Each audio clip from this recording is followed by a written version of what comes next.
Ladies and gentlemen, welcome to the Mission Employable podcast. My name is Ben Oldak. Kathy Leggett out today. She is on vacation or coming back from vacation, or she's slacking, basically, is what I'm saying. And so it's just going to be me today. She will be back, though, for this episode's part 2. We're doing a 2-part series on this topic because it's just kind of big and we want to be able to kind of encompass everything. And that is how IVRS is doing a year after they've come under the IWD umbrella. We're kicking off National Disability Employment Awareness Month, and we thought it would be a good way to kind of lay a foundation for everybody by highlighting some of the past successes that we've had. And then in part 2, we're going to be looking forward to the next 365 days. To go through all that with me is Dr. James Wiliams. He is the head of IVRS here, and we are happy to have him back on the podcast. Thanks for coming in. We had him on earlier in the year, or just about last year, actually, when he was hired on to lead the new team here. And thanks for coming in. Happy to have you, James. Yeah, thanks for having me back. I hope I did a good enough job. You invited me back, so that's a good sign. I was worried, but I was like, hey, if they invite me back, I must have did something right. To be fair, there's not a lot of people to go to, so maybe by default. Okay, so don't feel too. Okay, so don't feel too good at that. No, I just got to keep everybody's head from getting too big. Yeah. No, you did great last time, obviously, and we always love having you here and talking to you because you're just so passionate about this topic. And what a way to start off National Employment Disability Awareness Month. Yeah, absolutely. I think, for me, of course, I think it should be longer than a month. It should be the whole year. But this month really is the opportunity to highlight the fact that people with disabilities not only can work, but should work and are a part of the fabric of our society that we need, especially in Iowa, to fill the jobs we have. As I'm sure you know, and directors talked about, we don't have enough people in Iowa to fill the jobs we have. So we cannot afford to exclude people with disabilities, and in fact, have to do everything we can to include them. Right, exactly. And so let's just jump right into this. Sure. Like I said, this is the first full year IVRS has been under the IWD umbrella. So how's that year gone? And talk to us about some of the accomplishments. Sure. So I think the first thing to talk about, and just have to, elephant in the room, when I got here, there was a cultural problem at IVRS.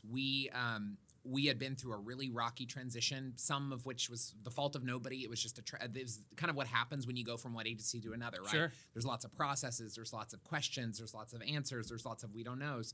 And so the culture when I got here was one where there was some fear, there was some nervousness, there was a lot of just the word I would use is instability. People didn't know if the ground they were standing on was solid. People didn't know where they keeping their jobs, all of the scary things that nobody wants to think about, right? And so the first thing I had to do when I got here was really address that culture, and I think we really have. I don't want to say it's perfect or it's mission accomplished. It's not, but I think we've come really far. The attitude I hear from our staff, from the field site visits, from the office visits I've done with Director Townsend, have been a much more positive atmosphere. And so I think that was the first and most important step we had to take, was address that culture, acknowledge it, acknowledge that our staff had valid fears, and say, look, we hear you, we see you, but here's what we're going to do. And at the end of the day, our goal is to not only preserve the status quo and make sure people have their jobs, all that, sure, but to make it better. Because we really believe through alignment that can happen. And director likes to say this, and I agree. The purpose of the alignment wasn't just to shuffle pieces around for the heck of it. It was because there was a belief that uniting workforce programs under WIOA could produce better outcomes across programs, both VR and otherwise. And I think we're just starting to see that. And I know we'll talk more about that later, but I think we're starting to see the fruits of that labor, that it's not just an alignment of organizations and org charts and paperwork. It's an alignment of common thinking about people with disabilities and their desire to not only be a part of the workforce, but to treat them and give them the same level of resources and support as the rest of the population. Yeah, and I think something that you said there sticks out because it's something that's applicable to every organization, which is if you have a realignment, if you have something like that, there are going to be people with fears about losing their job, about losing their insurance, about all that stuff, right? And it's important to address that because people are not going to be working to their optimal level if they're coming to work under that kind of dark cloud, right? Absolutely. Now, when people are operating from fear, they're not going to be their best selves at work, and we know that. And I think I've had some really honest, tough conversations with some of our staff over the last year, all led to good things, but tough conversations about, hey, we need these resources. How can we get them? And so we'll talk more about that both today and in the next episode about things that we've done, large and small, to really impact our staff and provide them not only a sense of stability and to take away the fear of it, but also to show that we're going to do this better and to actually make their outcomes better. Like my goal is, I'll tell you, Ben, is no lack of clarity. I want to see that our staff a year from now, 2 years from now, every year that they say things have gotten better, that they see us coming out of alignment stronger as an agency.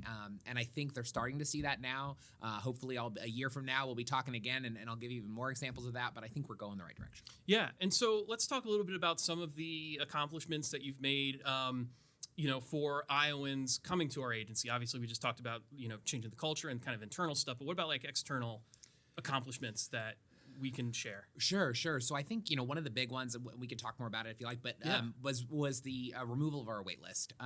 When I started, we didn't have a wait list, but we did. We hadn't really taken the proper steps with RSA and our federal partners to actually wind it down the right way, and to do it in a way that was really permanent and sustaining. And so one of the things we did is we put that wait list kind of back in place to basically undo it and do it the right way. And that's what we've done. As of September 1st, if you apply for VR services in the state of Iowa, you don't go on a wait list. You begin services immediately.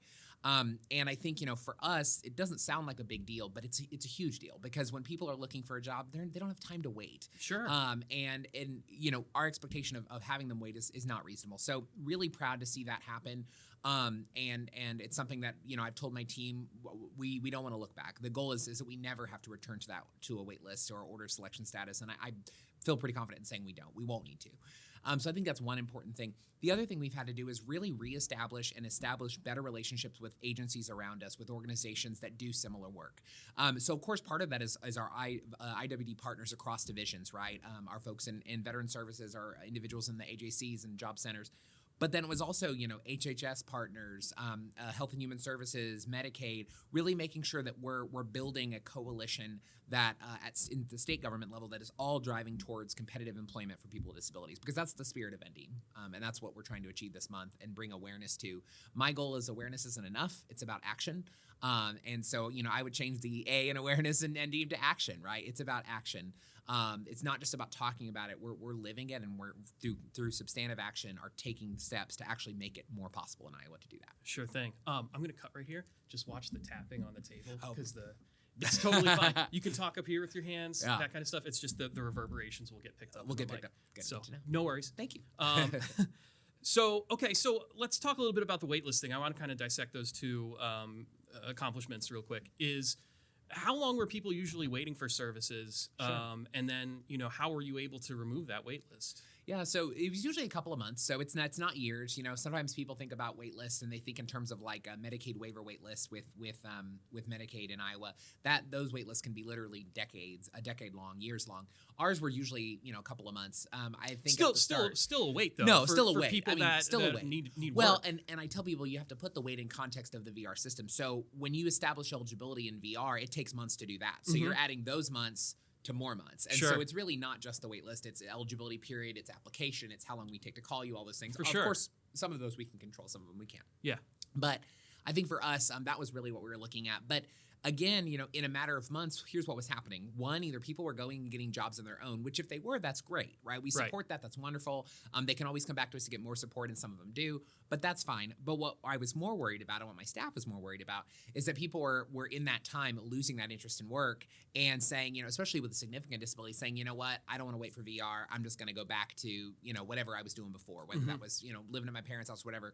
We wanted to remove that unnecessary barrier, and that was the goal. The other piece that always concerns me, though, is if somebody is looking for work and they're looking for it for the purpose of supporting their family and themselves, if they can't do that, well, they don't have 3 months to wait. They may have bills to pay tomorrow. And so I think that's a big part of it, too, is, for some of the individuals where we were talking to, the wait list wasn't a big deal. For others, it was a huge deal.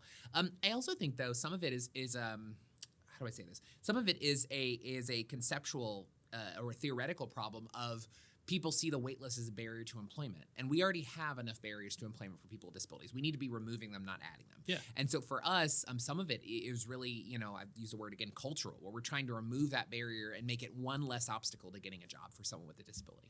And so, how were you able to remove that wait list? What Sure. was it? Just more staff hires? Was it just That was a like, big part of it. That was a big talk part to of me it. about how like physically so you were able to do when that. we got here, typical with any realignment, when we got here or when I got here, we had a lot of staff that just didn't want to hang around. Right? They it wasn't good or bad. They just said, I don't want to see what happens. Good or bad, I'm gone. Sure. And that's fine. That's normal. We expected that. So we had a lot of openings when I started, and at the time, with the amount of openings we had, we did not have the capacity to serve those individuals, particularly in the Des Moines area and Cedar Rapids, our bigger population centers. We did not have capacity. So that was one of the reasons why we had to do it slowly and really cautiously, because we needed to get restaffed, and we have and did. I can honestly say now our staffing level in VR now is the best it's been since I've gotten here, and it continues to get better. Not only are we getting better applicants, we're getting stronger applicants. There were times when I started a year ago when we were getting 0 applicants or 1 apply.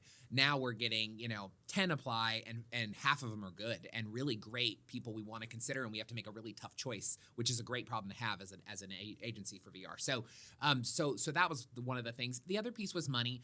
While our funding has stayed solid, at the same time we needed to have a better understanding of some policies to make sure that we could spend enough money appropriately. One of the things I tell people is we can spend a lot of money on a small number of individuals, or a lot or less money on a larger number, and the money's still the same. So one of the conversations VR always has to have is we have to make sure we're looking at our policies to make sure we're not overspending, and I use the air quotes because it's all good, but Sure. make sure we're not putting too much money into one service and then causing issues in the rest of the agency. And so we've done some real study there. We're not done with that effort. We've got really 3 or 4 policies we need to address that we're actually going through the process right now on with our team to get their feedback. But I think that was part of it too. So it was better staffing levels, a better understanding of our funds and how to use them. And I think also that culture I talked about earlier, our staff were in a better position to take on that load and that workload.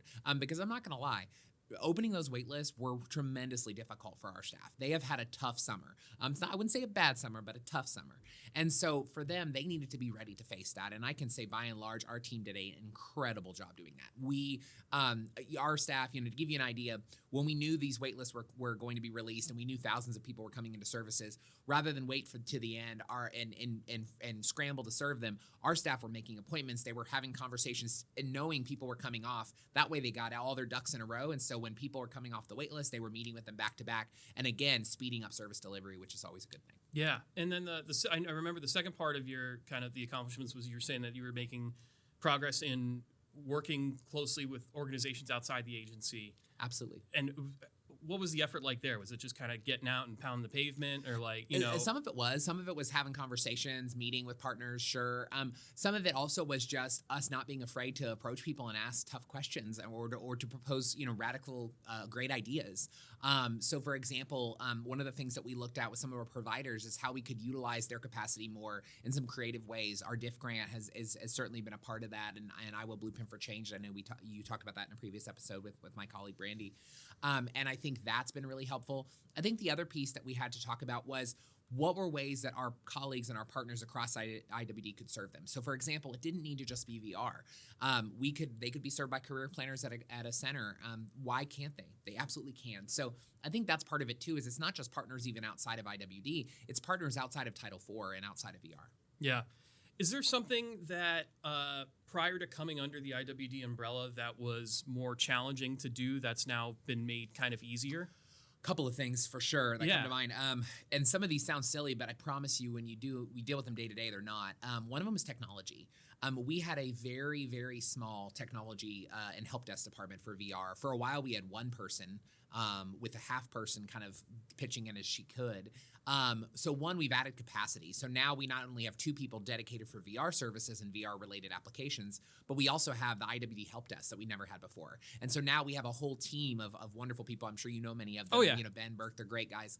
And they're able to support and help our team. So really overnight, our support from IT is not even doubled, it's tripled, quadrupled.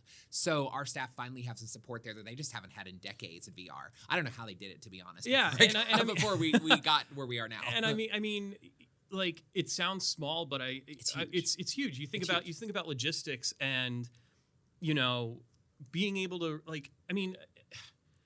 imagine you forgot your password and it takes you multiple hours, if not a day, to hear back from somebody to get it fixed. That's time that you're losing out. Yep. helping folks because you literally Exactly. can't log 'Cause into you your can't get in. computer, you Yep, know, and and it like, happens. Yeah. yeah, that's small stuff that people don't think about that, you know, can be solved by something like that. Absolutely. Well, and I would add too, HR and building management and legal support are other 3 other areas. Again, some of our staff see a lot of those, some of them see less of those.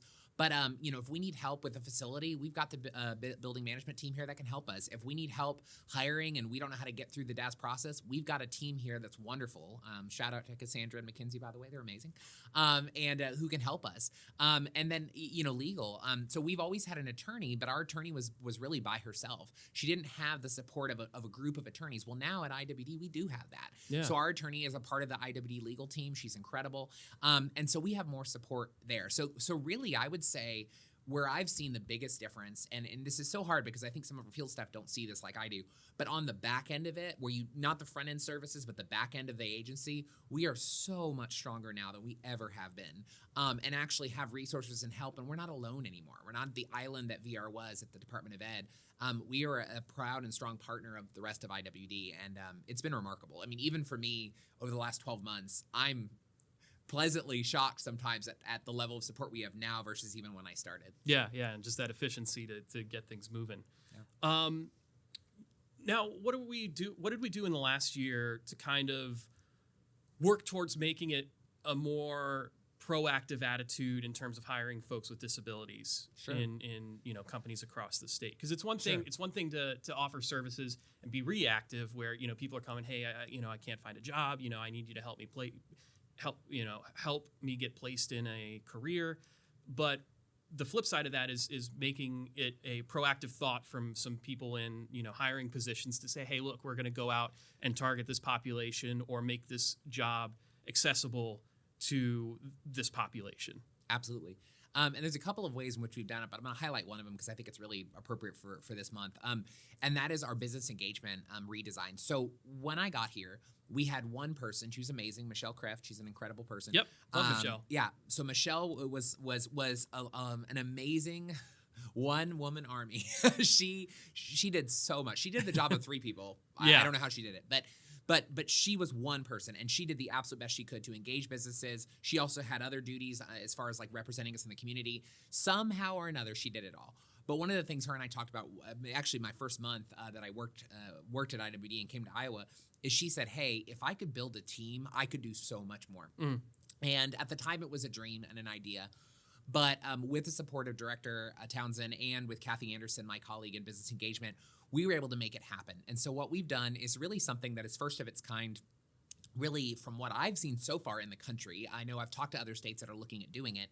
But what it is it's a collaborative partnership where we are working across the business engagement and VR divisions to provide more support to businesses. So now instead of a team of 1, Michelle actually has herself and 2 people under her. And then on top of that, we replace Michelle's counterpart, or Michelle's position, with a 4th person. So really it's a team of 4 now across the business engagement and VR divisions, all focused on how we engage and support businesses. Everything from ADA assessments, employer training, help with navigating and accessing IWD as a whole and Iowa Works, you name it. And so I think that's been a huge, huge thing. Now, to be fair, that effort really got fully staffed and launched, I would say, 2 months ago. So it's still very, very fresh because it frankly took us I'd say 9 or 10 months to work with our federal partners to get it all okayed and approved and accepted under federal regs. But after that was done, we've moved as quick as we could. And I think that is a partnership that is just now starting to bear fruit. But a year from now, I think even more so. And I'll give a quick example. We've already, through that partnership and that team, gotten several individuals with disabilities jobs. And those happen directly because of that team of 4 and their collaboration between the business engagement services for all Iowans and specific support for VR and individuals with disabilities. So we've already seen tangible, measurable outcomes and job gains by those individuals because of this partnership. And I think there's dozens and dozens more to come. Yeah, and that's something that I feel like is such a boon to these companies who maybe haven't either been approached by hiring folks with disabilities or maybe they want to or they've thought of it, but they're like, I don't know how to manage this. I don't know know how where to to start. navigate. I don't know We where hear to that start. all the time. Yeah. We hire all the time. We want to hire people with disabilities. We hear that about all. We want to hire, people that, that are veterans. We don't know what to do. And I think, one of the things that IWD is really positioned ourselves well to do, not just in VR, this is to my colleagues' credit too, across IWD, we've positioned ourselves to be that answer. We've said, Yeah. hey, if you want to do it, we can't make you want to do it, right? We can't twist your arm. We're not going to. That's not Sure. good for anybody. But if you want to, we are here. We are your resource. And guess what? The best news is no charge. We're not going to charge you for these great services. We're going to provide support because it's our job. It's what we're here to do. And I think that's an amazingly remarkable thing to consider. We have a lot of companies, and we attended a tour in Pella, director and I, of Vermeer, and they're a wonderful employer, do a lot of great work in the community. But they're a great example where they have that goodwill. They want to hire people with disabilities. They're looking for good staff. They just need guidance and support to do that. And we're happy to provide it for them. That's what we're here for. And I think that's our goal. We want to take away the excuse of we don't know how. We want to take the excuse of, well, we can't spend the money, because guess what? We know how, and we don't cost a dime. And so we're here to support you to do that. And I think, again, that may not seem like a big deal outside of our world, but the reality is for employers, especially for private businesses, nothing for them is free. Nothing for them is easy. And our goal is to do just that. Yeah, and for example, you mentioned the ADA assessments that we offer. So for example, if you're a business and you say, hey, we want to hire some folks with disabilities, but we don't know if our facility is ADA compliant, we have people that will go out to your business Absolutely. and walk around the facility and be able to say, hey, we need, you could use a ramp here, you could use something this here, there's an alarm that needs to be reconfigured. Like, that stuff is huge. Yes. And like you said, it comes obviously, as any government agency, we're taxpayer funded. Yes. But, if you're a business, you don't have to pay for that. No. Well, and kind of an interesting story with that one, there are private consultants that charge for that exact service that we do for free. And I'm not knocking those consultants. It's all good work. I certainly want that to be done anywhere. But that's a resource for employers that we say, hey, this is what we can do for your employer training. Our staff don't charge for that. Our staff go out and train hundreds of people, groups of 10, just a small group, whatever the employer wants, whatever the employer has, on disability etiquette and working with people with disabilities, how to make their job postings and their job applications more relevant to people with disabilities, all of those things. Again, available as a resource. And now with the bandwidth that we have from that team and the additional resources that VR and IWD have put into it, we now can do that at scale. Because that was our other issue, right? Is Michelle could do it, but she could only do it for one employer at a time. So naturally, there were some employers she had to say, you know what, I'd love to help you, but I can't get to you for 3 months. Well, obviously that's not going to work. Yeah. And so I think that's a huge thing that we're able to do now is we're able to, in a good way, divide and conquer and really say, hey, across the state, if you're in Dubuque, if you're in Sioux City, we're in Des Moines, we'll get to you. We've got staff we can send to you. Here's when they can be there. Here's what we'll do. And that's really been incredible. And the staff we've hired in that team, again, they've been here 2-ish months. They're already, as I shared earlier, making huge inroads with both employers, and they're generating outcomes. Yeah, that's fantastic to hear, and something that we are so happy about that we can offer now. And I guess I'll get you out on this one. Is there a particular success story that you can think of? I mean, I know obviously we've had a lot. There's a couple, but like any kind of personal success story where you really the department really helped somebody or got someone back on their feet, or anything that kind of comes to mind. Yeah. So, there's a couple. Let me give the one that I know the most, that I have the most context on, so I can give you the best story. So every year we do a legislative reception with our state rehabilitation council. And what that involves is we go over to the Capitol in the morning, we set up a booth, and we talk with our legislature about the good work that VR and our state rehab council do in supporting the needs of people with disabilities to obtain employment. And we were doing that. This first year I've been doing it, but from what I understand, it's been done for decades, my predecessors and everything. It's always a great event. Well, this year was really special in a couple of ways. So one, we had a couple of different individuals that were people that we helped start their own business, right? Self-employment. And we asked them to come and basically sell their product and tell about their story, right? Because at the end of the day, yes, I have a disability, but my needs and my story are different than the people we serve. Everybody has their own story, their own lived experience. And so we were able to invite some individuals to come join us and talk about what they do and their employment journey. And they did that. And one young man in particular is pretty incredible. He lives in rural Iowa. Not a lot of opportunities for your typical jobs in his town. Sure. It's just very small and very rural. Yeah. But you know what he did? He said, you know what I'm going to do is I'm going to create a business. So what he did is he created a metalworking business where he creates beautiful pieces of art with recycled metal. And it's all recycled, like things that you would find on farms, things you find on ranches.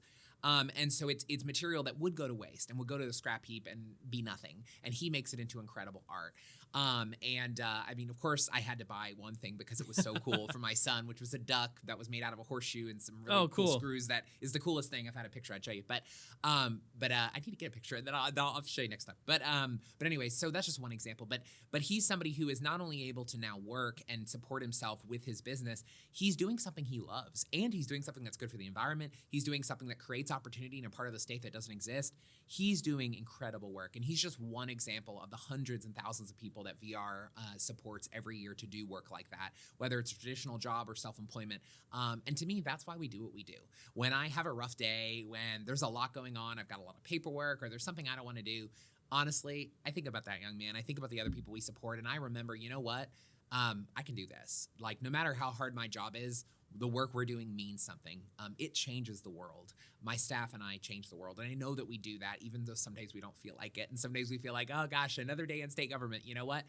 Yeah, there are those days, but what we do is really important, and it's meaningful, and there's names and there's faces that are tied to it. And that's really the whole premise of that reception, is to make our legislatures more aware of the fact that this isn't just an appropriation on a budget sheet. These are real people, real Iowans whose lives we're changing. Yeah, and I mean, you think about a career and what that means to people, and who knows how long this gentleman's going to be making art for, but I mean, this could be a lifelong thing. It's been 4 years so far is what I've, as of this month, actually. Yeah, I think. Yeah. And I mean, even if he, this is something that he'll be able to continue to do for the rest of his life, life-changing. Yeah, exactly. And so that's what we're talking about when we're getting folks' careers and finding innovative ways to enter the workforce. So absolutely.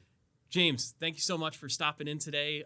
Great episode talking about the last year and all the incredible things that you guys have done over at IVRS. And we'll look forward to getting you on and talking again in part 2 of this episode, where we're going to look ahead to the future. Absolutely. And obviously, I can't wait to hear what you guys have in store, because you are a very forward-thinking individual and ambitious, and we love that, and we're excited to hear what you guys have coming up next. Absolutely. Thank you. Thank you.